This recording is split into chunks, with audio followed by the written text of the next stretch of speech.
You want me to put that on my Tudor? This one's wife, 8 days away from the narcissist. Hello, I'm H.G. Tudor. Harry has gone to New York, and then he's going to go to London. He's going to be away from this one's wife, physically at least. And this is going to provide us with an opportunity to examine him and his behaviours to help you understand more about the way that he is, but also the impact that being physically apart from this one's wife may have on the victim of a narcissist. It will also allow me to explain more about the dynamic that takes place between the narcissist and the victim, and help you understand how the narcissist responds to the absence of the intimate partner primary source who is in the sustained devaluation. Martin Robinson writes for the Daily Mail, Prince Harry's decision to jet off alone to New York to meet royals and celebrities before a solo trip to Britain shows he is determined to carve out new opportunities and assert himself after turning 40, experts told Mail Online. Now, pausing there. That is the interpretation that these apparent experts have afforded to this decision. But let's consider where this sits within the narcissistic dynamic. This one's wife is a controlling narcissist. She's mid-range. Harry is the intimate partner primary source. That means that even though he is in the sustained devaluation, he remains the most important person in this one's wife's fuel matrix. This means that he still remains easy to control, though perhaps not as easy as he once was, that he provides fuel, character traits, and residual benefits. Now, with regard to his fuel provision, that is not going to be as extensive as it ordinarily would be because he's not physically proximate to this one's wife. The most fuel we get, in terms of the amount, comes when we're physically proximate with somebody. Fuel is what powers the narcissist, and there are 3 aspects to fuel: the frequency at which it's provided, the amount, and the potency. The potency is governed by the person's position in the fuel matrix. So, for instance, a stranger's fuel isn't very potent. They are a non-intimate tertiary source. A spouse provides very potent fuel. They are the intimate partner primary source. And differing positions in the fuel matrix attract differing levels of potency. You can understand more about that in my excellent book, Fuel, which is a must-read. Frequency speaks for itself. If the narcissist is with that victim and they're talking to the narcissist, they are providing fuel. If they're on the telephone to the narcissist, they're providing fuel. If they're intermittently sending text messages to the narcissist, the frequency is intermittent. The amount is dependent upon proximity. Accordingly, the written word is the smallest amount of fuel. Being physically proximate to the narcissist provides the largest amount of fuel. Think about it as certain strands. When somebody writes something, all you get are the words itself. But if somebody's talking to you and they're physically proximate, you are receiving a response by virtue of the words that they're saying, the tone that's being adopted, the look in their eyes, their facial expression, their body language. And all of that amounts to a lot of fuel. All those strands come together. Accordingly, with Harry being away from this one's wife, this means that she's not getting as much fuel from him as she ordinarily would.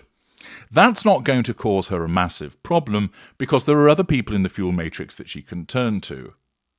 Her mother, for instance, as a non-intimate secondary source. The children as non-intimate secondary sources. Staff as non-intimate secondary sources. Their fuel is not as potent as Harry's, but she will be physically dealing with these individuals, which means that they're providing large amounts. It's not going to put her into what is known as a fuel crisis. Moreover, as I'll be explaining separately, she will continue to have some involvement with Harry, which means she will receive fuel from him, just in not large amounts. So the fact that he is away from her isn't going to cause an issue with regard to her fuel provision. It may make the issue of control harder because he's not there, but there are means, which I will be discussing separately, by which she will continue to assert control over him. Character traits can still be accessed, as can certain residual benefits, for instance, continuing to trade on the relationship that she has with him for the purpose of making herself look good. What is interesting, of course, is to determine that he, as a victim of the narcissist, is this simply a situation where, because he's in sustained devaluation, she doesn't care about him going on these trips to New York and London? Basically, get out of my hair. It enables her to focus on other things, possibly enabling her to size up a replacement for Harry, that she might be engaging in interaction with a potential primary source, that there might be some flirtation or even more with an intimate partner secondary source. There is no clear evidence of that occurring, but it is fair to state that when the intimate partner primary source is away from the narcissist, then that narcissist may well be engaging in some form of interaction with an intimate partner secondary source, an affair partner, the other person, which might lead to them coming under further control of that narcissist and ultimately lead to them replacing the intimate partner primary source. Accordingly, by understanding the narcissistic dynamic, Harry's absence might in effect have been approved by this one's wife, which means that because she has agreed to it, it isn't a threat to her control, and it enables her to attend to other matters which suit her purposes. The alternative is that Harry has decided that he was going whether she liked it or not, and that could have meant that there was an almighty row before he departed. It might be that he feels that he has to do these things, or that it might be that he actually wants to be away from her because he's sick and tired of the way that he's been treated by her. Remember, she will be devaluing him, and quite possibly it might also be the case that he's fed up of her attempting to steal the limelight. After all, I'm fairly sure it's crossed Harry's mind that he is the one who is the genuine royal, and she's the one that married in, yet she behaves like she's the main attraction. And to someone with strong narcissistic traits such as Harry, the fact that his wife repeatedly appears to be usurping him would not go down well with him.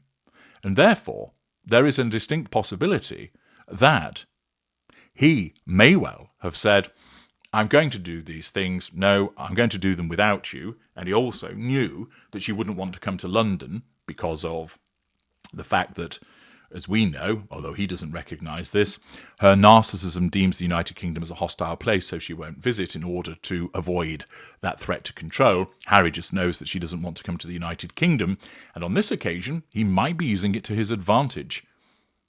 Thus, it gives him some time away from her. Thus, he gains respite from her abuse.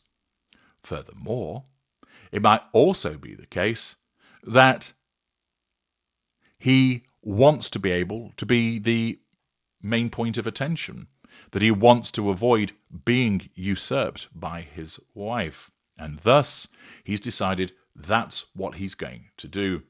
Thus he gets 8 days away from the narcissist, being in New York and London.